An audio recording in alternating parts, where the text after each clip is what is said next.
Let's pray. Heavenly Father, teach us what it means to correct and be corrected. In Jesus' name, amen. This past week, Nancy and I had just landed from San Francisco. We'd gone to the pastor's conference, and we hit the taxiway. I turned my cell phone on to let DC Kayla know that we'd arrived, and anyway, messages started popping up, and one of them was a reminder from the doctor that I had an appointment tomorrow, and there were some things that needed to be done before I got there. Now, I knew I had not scheduled an appointment. That's a long story, so I turned to find out if my wife had scheduled an appointment for me. But before I did, I noticed suddenly that, out of the corner of my eye, it was addressed to Kathleen.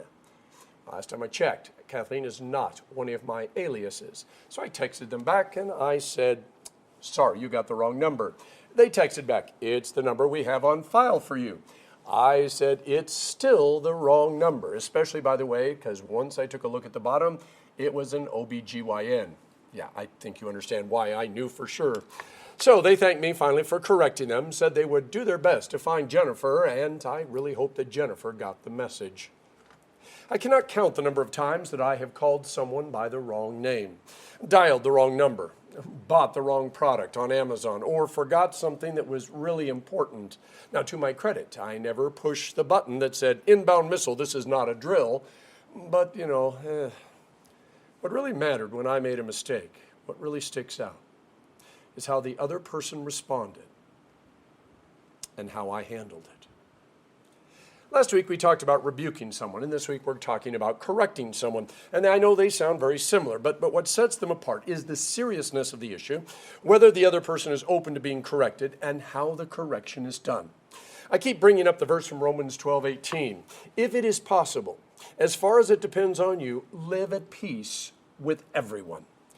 Now, if we're arguing about which baseball team was the greatest, or whether the 1969 Mach 1 with the 428 Cobra Jet is better or worse than the 1970 Mach 1 with the 429 Boss engine, or whether Cherry Garcia is better than Chunky Monkey, that's very different than arguing over the efficacy and rites of baptism and communion and whether or not Jesus is God.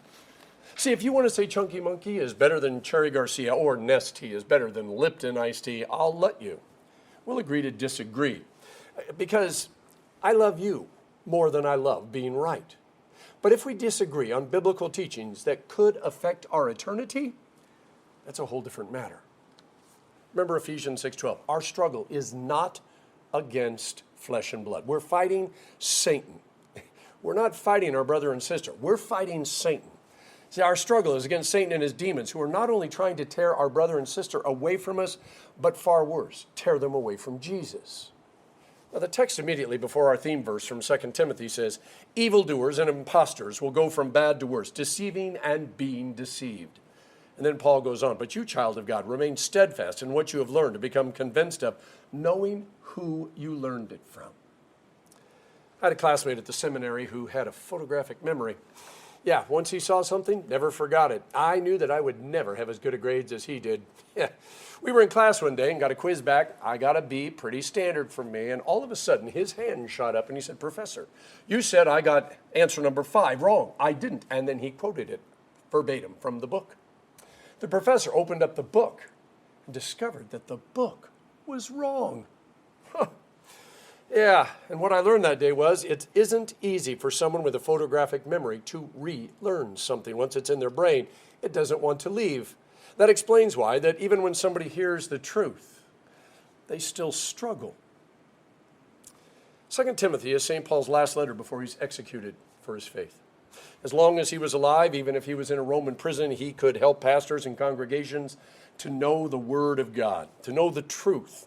He could encourage them and guide them, and even correct them when necessary. He had founded many of these churches, and he had chosen and trained up many of their pastors.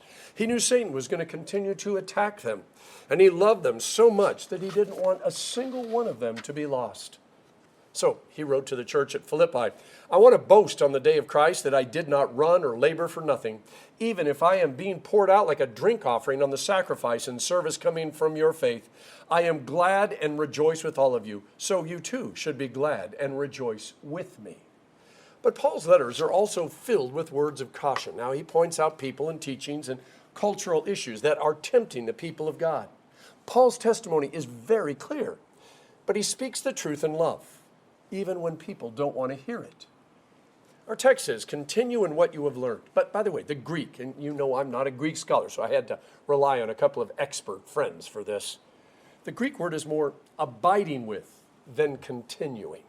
Now, to abide in something is to be immersed in it, to let it literally soak to your very being so that it cannot be separated from you. This goes back to Deuteronomy 6, where God tells his people, I want you to write my word on your forehead and above your doorposts and teach it to your children. I want you to be so immersed in my word that wherever you go, it's right there before you. Now, TV shows, movies, and celebrities sometimes quote the Bible, and I usually cringe because they often take it out of context or twist it or skip a few words, which totally changes the meaning. But because they are who they are, their followers remember what they said instead of what God said.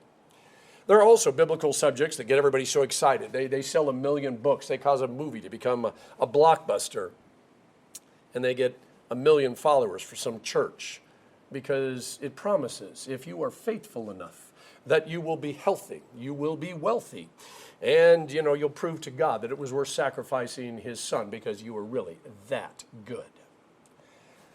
If you don't know the scriptures, if you forget to test the spirits, or be like the Bereans who went home every night and made sure that what Paul had told them matched with what they knew in the Word of God, well, you can get so caught up in this theology of glory that you'll wind up losing the things that are eternal. Last week I had a conference at the National Guard Armory in Eva Beach. Now, I'd been there a few times years ago and knew where the security gate was, but they actually sent me a Google pin, and it says, click here, and it'll take you right there. So I said, okay. I activated it, followed my Australian girl's voice, and wound up at a dead end where there used to be a security gate. Now, what was worse was several people also looking for the gate saw the Aussie sticker on my truck and were following me. Yeah, I shut Google off, went by what I knew, and arrived a few minutes later along with my gaggle of geese that were following me. Now, I took those people for a ride unintentionally. I was even following instructions, and that's hard for me. Fortunately, we got to where we were going. Now, imagine how much worse it is when somebody intentionally deceives people by watering down God's word, changing what the Bible says so that it's neither godly nor true anymore. See, if people don't know what God said, and they're just blindly following someone, the eternal consequences are unimaginable. I know some people say, well, God's not going to blame them. It wasn't their fault. They were deceived. I wish I could say that, but I can't. Over and over again, the Bible says, abide in what you have learned. Know whom you learned it from. It's up to us to honestly evaluate what we're being taught. And like those Bereans a long time ago, make sure it's God's word and not just the word of some pastor or author or TV producer or celebrity. I want to take you down a short rabbit hole. Every few years, somebody brings up Martin Luther and his anti-Semitic teaching. First, Luther was human. He was often a crass and very pointed individual. Second, he was not perfect. And third, his theology, unlike the Bible, was neither inspired nor inerrant. If you spend time reading about Luther, you discover the older he got, the more narrow-minded and unbending he got. He was under attack from the Calvinists and the Zwinglians and the Roman Catholics and a dozen countries that all literally wanted his head. He often doubled down because he knew if he gave a little, they would want a lot. Now, when it came to the Jews, Luther really believed, he honestly believed, and you read this over and over again in his early writings, that if he presented the gospel in all of its beauty, in all of its glory, the Jews would come running, crying out, we understand, we finally see it clearly now. But they didn't. And Luther tried, and he tried, and then he gave up. And his bitterness came out in his writing, like St. Paul, in his outburst in 1 Thessalonians 14 and Romans 9 and a few other places where Paul did not hold back his emotions. Now, Luther said things that we can't excuse. But if we're honest, we all understand.